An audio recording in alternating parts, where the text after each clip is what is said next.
I really enjoyed it. I didn't quite know what to expect. It was a bit different to what I thought it was going to be. I kind of think I thought it was going to be like, here's a load of tech, this is how we can use it in lessons, things like that, which it kind of was, but it was a bit more like, here's teaching principles and practice, here's some tech that you could, now let's go back and think about teaching again.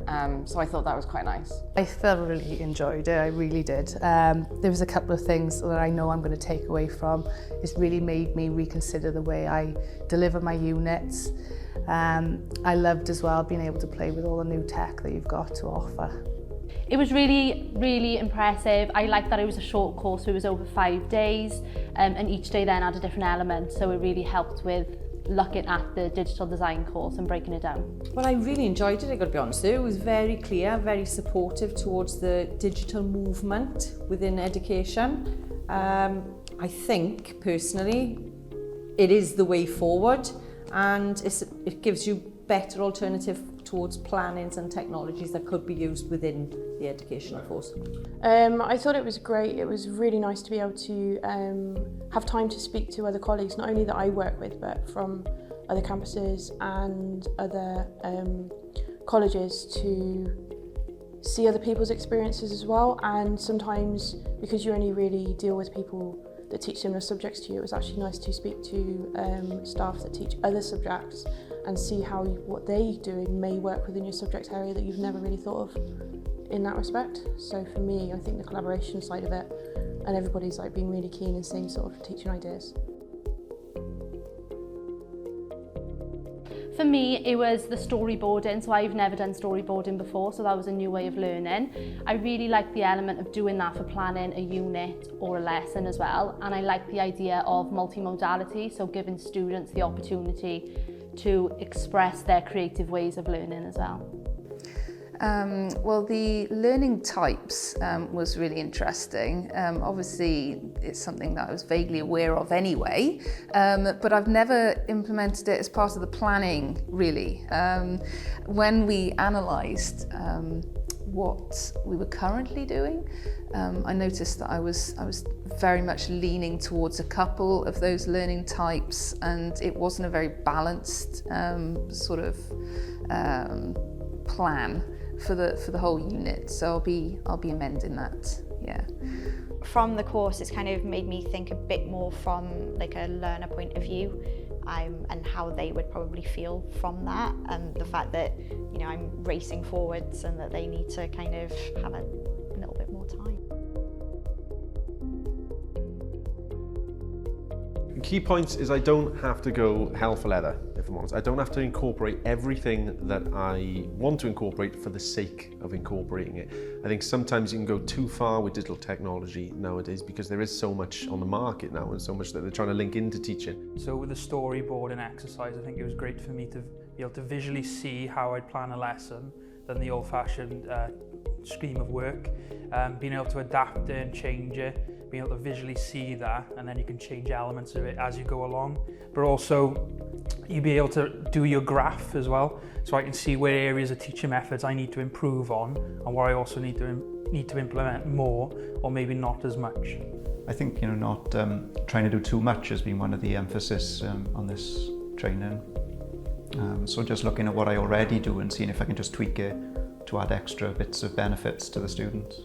That there's more than one way to get it right.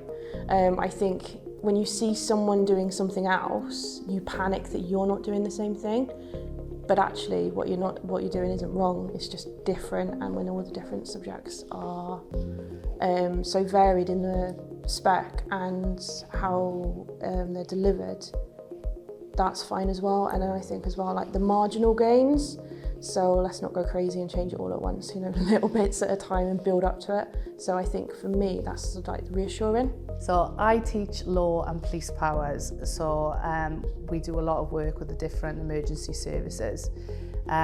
So I was hoping I could use the room scanner to potentially go out to custody suites or fire stations, courtrooms, so then I could be able to not have to worry about the availability of taking the learners out. We've then got a digital version of this so they could explore around it themselves. In lessons, I'm going to try and have a mixture of like conventional methods and tech, so that I can build different skills across different things, but also to differentiate. So if one learner's like, I'd rather handwrite this, I'm like, yeah, cool. If others want to type it, they can, and things like that. So just try and have a nice mixture and give them more choice, because we're all different. I'm going to use the storyboarding exercise again, and I'm actually going to implement it into one of my classes as well for my students. I found that quite useful. Usually I will teach in class and then I'll sort of send them away to do their independent work. But I think a lot of the stuff that we've discussed is using technologies and different strategies so that they can be more directed in their own independent study as well, giving them little activities to do and making it collaborative, and then using things like Teams to help them, just to be able to discuss and share things online while they're not in the lesson. I think for me, the storyboarding, I think because I teach science, there's very little, or there's traditionally been very little scope for discussion, things like that. So from seeing the spider diagram thing of like the different learning styles, I think it was something I knew, but actually seeing it visually was, okay, this is where I want to expand. And actually having done the storyboarding, it allows you to focus on the learner experience as opposed to just the content of the specification, and take that one step back to be able to reflect and draw in what you know or what you didn't know was lacking, and actually make that an emphasis. Yeah, so I think the storyboarding elements have been really good to kind of help visualise what it is that I've been doing and how I could change what I've been doing to kind of benefit the learner a lot more.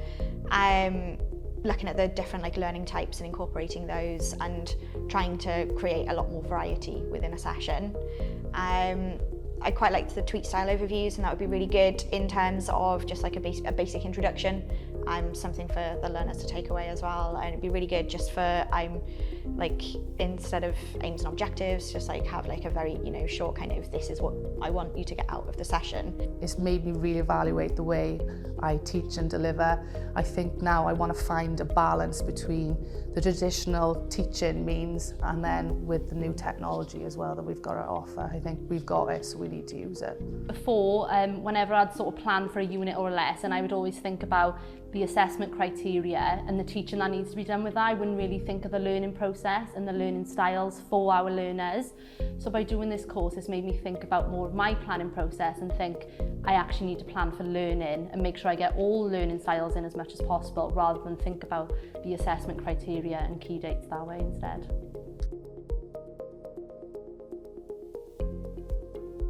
Yeah, I think it would be a useful tool for my A-level colleagues in particular. I could imagine working with them to show them how to use the method that has been shown to us. Yeah, I do. I really enjoyed the storyboarding aspect of it. So I could support them with like creating the storyboard in regards to the nodes and the links. In regards to the learning styles and moving them around each week, I would probably need a bit more practice on it because it is fairly new to me. But again, that comes down to time as well. So it's been allowed time to actually explore that a bit further. Yeah, we've already been discussing it on campus. It'd be like, guys, we should do this, we should do this, let's do this, let's all sit down together. And I think the two of us that are here from our campus are very enthusiastic about this, and I think we've just been like raving about it all week anyway, so absolutely.